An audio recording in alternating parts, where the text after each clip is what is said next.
CMR shopping mall ప్రపంచ స్థాయి shopping అనుభూతి ఇప్పుడు మన పార్వతీపురంలో డిసెంబర్ 5న గొప్ప ప్రారంభం. భారత ఆర్థిక వ్యవస్థ ప్రస్తుతం రెండు విరుద్ధ ధృవాల మధ్య చిక్కుకుందని చెప్పుకోవచ్చు. ఒకవైపు డాలర్తో పోలిస్తే మన రూపాయి విలువ రోజు రోజుకు కూడా క్షీణిస్తూ చారిత్రక కనిష్ట స్థాయిల వైపు దూసుకుపోతుందని చెప్పుకోవాలి. అయితే అదే సమయంలో బంగారం ధర మాత్రం కొత్త రికార్డులు సృష్టిస్తూ అసాధారణంగా పెరుగుతోంది. అసలు రూపాయి బలహీన పట్టడం వల్లే బంగారం ధర పెరుగుతోందా, లేక అంతర్జాతీయంగా నెలకొన్న ఆర్థిక అనిశ్చితి, వడ్డీ రేట్ల కోతల అంచనాలు ఈ పసిడి పరుగుకు కారణమా? ఈ రెండు అంశాలు కలిస్తే రాబోయే రోజుల్లో తులం బంగారం ధర ఎంతవరకు పెరగొచ్చు? బంగారం పెట్టుబడిదారులకు నిజంగానే సురక్షితమైన ఆశ్రయం కాగలదా? రూపాయి బంగారం మధ్య ఉన్న ఈ సంక్లిష్ట సంబంధాన్ని విశ్లేషించడానికి, మార్కెట్ అంచనాలను తెలపడానికి ఈరోజు మనతో పాటు స్టూడియోలో ఉన్నారు బిజినెస్ అనలిస్ట్ శ్రీరామ్ గారు. వారితో మాట్లాడదాం. వారు లైవ్ కాల్లో జాయిన్ అయ్యారు. నమస్తే సార్. నమస్తే అండి. ఇప్పుడు నేను ఫస్ట్లో మీకు చెప్పినట్టు అసలు ఇప్పుడు మనం బంగారం కొనడం సేఫ్ కాదు అంటారా? బంగారం ఎప్పటికీ సేఫేనండి. ఇది 2 యాంగిల్స్‌లో ఆలోచిస్తే ఇప్పుడు బంగారం వచ్చి ఇప్పుడు మార్కెట్ ఆల్ టైమ్ హై ఎళ్ళింది. అంటే ఇప్పుడు మనందరికీ కూడా యాక్చువల్‌గా ఎంతో కొంత బంగారం ఉంటది కాబట్టి మనందరం కూడా ఆ రేట్ ప్రకారం చూసుకుంటే మనకి వాల్యూ కూడా పెరిగినట్టే కదా! సో, రెండో పాయింట్ ఏంటంటే గోల్డ్ ఇప్పుడు ఎందుకు బాగా పెరుగుతుంది అంటే అంతకుముందు బ్యాంక్స్ సెంట్రల్ బ్యాంక్స్ అన్నీ కూడా డాలర్స్ కొనేవి. ఇప్పుడేమైందంటే డాలర్స్‌ని ఎవరు గూడా నమ్మట్లేదు కాబట్టి వాళ్ళిప్పుడు బంగారం కొంటున్నారు. ఈవెన్ రిజర్వ్ బ్యాంక్ మన ఇండియా కొంటుంది, చైనా బ్యాంక్ కొంటుంది, రష్యా కొంటుంది, బ్రిక్. సో, వాళ్ళందరూ కూడా యాడ్ అవ్వటం వల్ల ఇప్పుడు ఇక్కడ బంగారం అనేది గోల్డ్ ఎప్రిషియేట్ అవుతుంది. సో, గోల్డ్ అయితే ఇక్కడి నుంచి కూడా చూసుకుంటే ఇది కొత్త ఒరవడి అనమాట. అంతకుముందు మార్కెట్స్ తగ్గితే గోల్డ్ పెరిగేది. స్టాక్ మార్కెట్స్ తగ్గితే గోల్డ్ పెరిగేది. అలాగే స్టాక్ మార్కెట్ పెరిగితే గోల్డ్ తగ్గేది. ఇప్పుడేంటి గోల్డ్ యాక్చువల్‌గా ఇవాళ stock market all time high ఉంది. అయినా గాని గోల్డ్ కూడా ఆల్ టైమ్ హై ఉంది. అంటే దీని రీజన్ ఏంటంటే మనతో పాటు వేరే వాళ్ళు కూడా బయింగ్ చేస్తున్నారు. సో, వాళ్ళు ఎవరు అంటే మనకి బ్యాంక్స్ అనమాట. రిజర్వ్ బ్యాంక్స్ మేజర్‌గా. సో, వాళ్ళ వల్ల ఏమవుతుందంటే గోల్డ్ డిపాజిట్స్ వాళ్ళు పెంచుకోవటం వల్ల ఈ గోల్డ్ అయితే పెరుగుతుంది. ఎస్. అంటే శ్రీరామ్ గారు ఇప్పుడున్న సిచ్యువేషన్‌లో గోల్డ్ కొనడం మంచిదే అంటారా? లేకపోతే ప్రస్తుతం ఆపమంటారా? మీరేం చెప్తారు? గోల్డ్ అయితే ఇప్పుడు రిక్వైర్మెంట్ ఆర్నమెంట్స్ కొనటం కన్నా ట్రేడ్ పాయింట్‌లో కొనటం బెటరు. బిస్కెట్ గానీ, లేకపోతే డిజిటల్‌లో గానీ, గోల్డ్ బీస్ కొనుక్కోవటం గానీ, ఇలాంటివి కొనుక్కోవటం వల్ల మీకు మంచి వెల్త్ క్రియేట్ అవుతుంది. గోల్డ్‌ని ఏంటంటే రెగ్యులర్‌గా ఏమవుతుంది, ఒకసారి ఒక ఆర్నమెంట్ కొన్నామనుకోండి, గోల్డ్‌లో మేజర్ ప్రాబ్లమ్ ఏంటంటే ఆర్నమెంట్ గనక కొంటే అది మళ్ళీ అమ్మటానికి ఉండదు. డెడ్ ఇన్వెస్ట్‌మెంట్ అయిపోతుంది. ట్రేడబుల్ ఇన్వెస్ట్‌మెంట్ లాగా తీసుకురావాలి అంటే గోల్డ్‌ని మనకి ఏదో డిజిటల్‌లో గానీ, లేకపోతే బిస్కెట్‌లో గానీ కొనుక్కోవాలి. సో, ఇప్పుడు గోల్డ్ తీసుకుంటే ఇప్పుడు ప్రెజెంట్ రేట్ వచ్చి దాదాపు 130 ఆల్రెడీ వచ్చింది. 135 దాకా కూడా ఛాన్సెస్ ఉన్నాయి.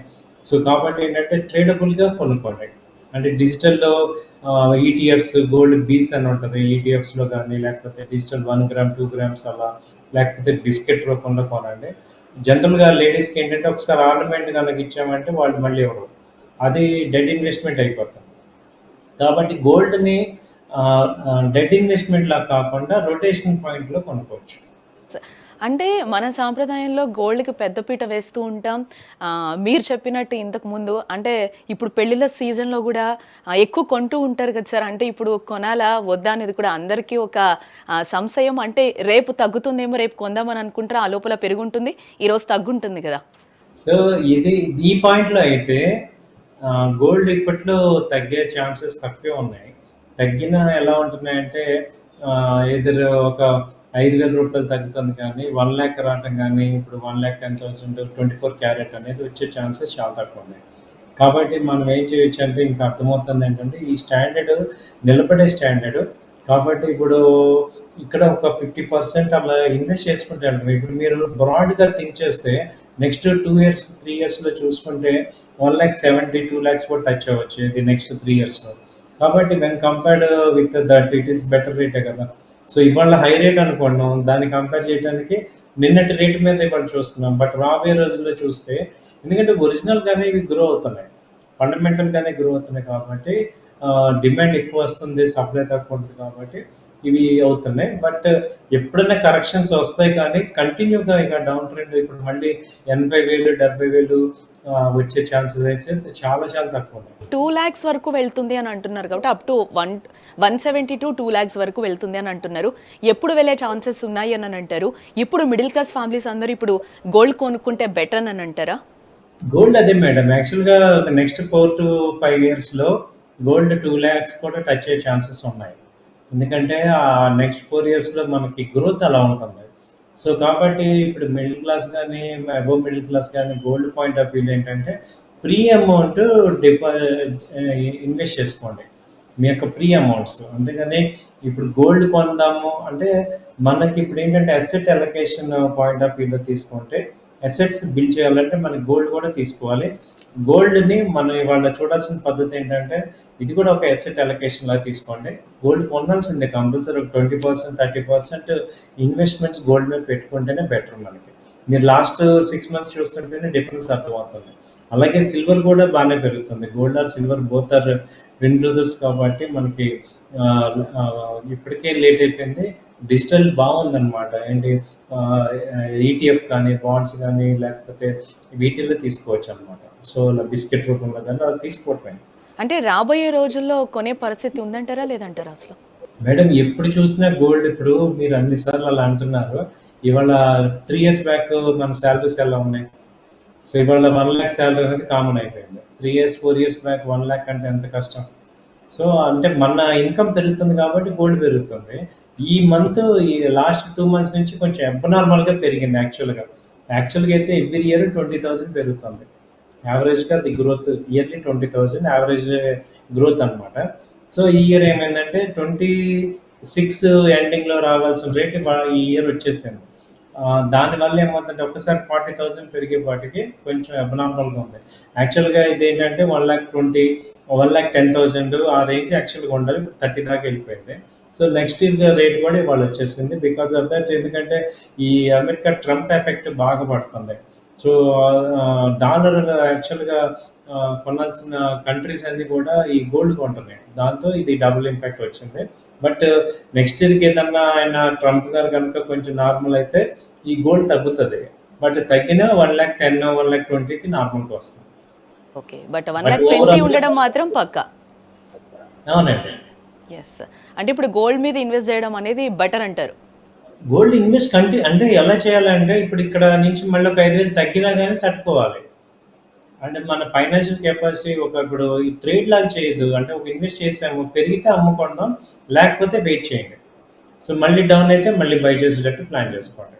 అంటే ఒక 2 ఇయర్స్ ఆర్జన్‌లో మనం వెయిట్ చేసేటట్టు కొనుక్కోవాలి. షార్ట్ టర్మ్ కాదు. ఓకే. షార్ట్ టర్మ్ ట్రేడ్ కాకుండా మనం చేసుకోవాలి. సార్ ఇంకా మనం డాలర్ విషయానికొస్తే రూపాయి అయితే బలహీనపడుతుంది. ఏంటసలు దీనికి మీరేం చెప్తారు? రూపాయి ఎప్పటినుంచో ఉందండి. ఇది ఈవెన్ ఆగస్ట్ నుంచి కూడా ఫాలో అవుతుంది. ఎందుకంటే యూఎస్ నుంచి మేజర్ మన ఎక్స్‌పోర్ట్స్ అన్నీ ఆగిపోయినాయి. $87 బిలియన్ వ్యాపారం ఆగిపోయింది. కాబట్టి ఏంటంటే డాలర్ అవుట్‌ఫ్లోస్ ఎక్కువ ఉన్నాయి. ఇన్‌ఫ్లోస్ తక్కువ ఉన్నాయి. సో, ఇది యాక్చువల్‌గా ఇది జరగకుండా చాలా జాగ్రత్తలు తీసుకున్నారు ఇండియన్స్. గవర్నమెంట్ తీసుకున్నారు కానీ ఇక ఎక్స్‌పోర్ట్స్ ఈ మంత్ బాగా గ్యాప్ వచ్చేసింది ట్రేడ్ గ్యాప్. మనకి మేజర్ ఇంపోర్ట్స్ అన్నీ ఆయిల్ ప్లస్ ఈ యొక్క గోల్డ్. ఈ 2 కూడా పేమెంట్స్ ఎక్కువగా డాలర్స్‌లోనే జరుగుతాయి. మనకి రిటర్న్స్ రావాల్సినవన్నీ కూడా ఆగిపోయినాయి. యాక్చువల్‌గా ఐటీ మేజర్ మనకి డాలర్స్ ఇచ్చే ఇంపోర్ట్స్ అనమాట. ఎక్స్‌పోర్ట్స్ ఐటీ ఉంది, ఫార్మా ఉంది. ఫార్మా, ఐటీ 2 కూడా ఇప్పుడు బాగా డౌన్‌లో ఉన్నాయి కాబట్టి డాలర్స్ మనకి ఫ్రీక్వెంట్‌గా ఇప్పుడు రావట్లేదు. కాబట్టి మనకి ఇది టెంపరరీగా ఆల్ టైమ్ హైకి వెళ్ళిపోయింది ఇది. ఇది యాక్చువల్‌గా అంటే మన న్యాచురల్‌గా ఆర్థిక వ్యవస్థ బలహీనపడింది అంటారా? మనం అప్పుల్లో ఉన్నామా? ఏంటి మన ఆర్థిక వ్యవస్థ?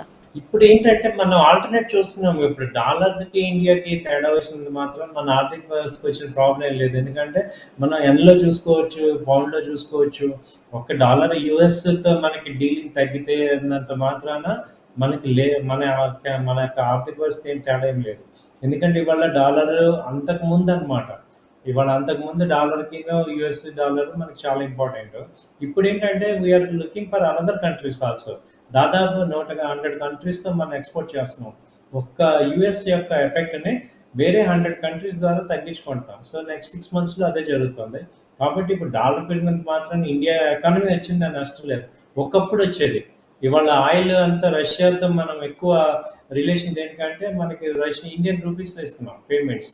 అలాగే సౌత్ ఆఫ్రికాతో అదే అరేబియాతో కూడా ఇండియన్ కరెన్సీలో ఇస్తున్నాం. కాబట్టి డాలర్కి తగ్గినంత మాత్రాన ఇవాళ డాలర్కి రూపీకి రిలేషన్ బట్టి మన ఇండియన్ ఎకానమీ ఉంది అనుకోవటం కరెక్ట్ కాదు.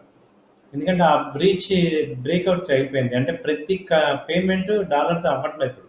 అంటే రూపాయి పడిపోతే పెట్రోల్ పంపులో మన జోబు పోయినట్టేనా?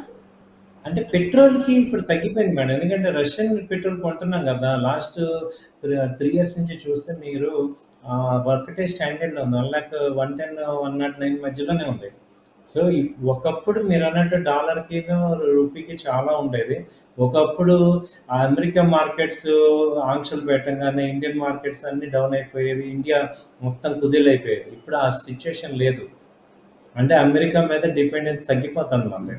సో, ఇప్పుడు మనకి చూడండి H1B ఆయన ట్రంప్ గారు ఎన్నో రకాలుగా మనల్ని బాధపెట్టారు.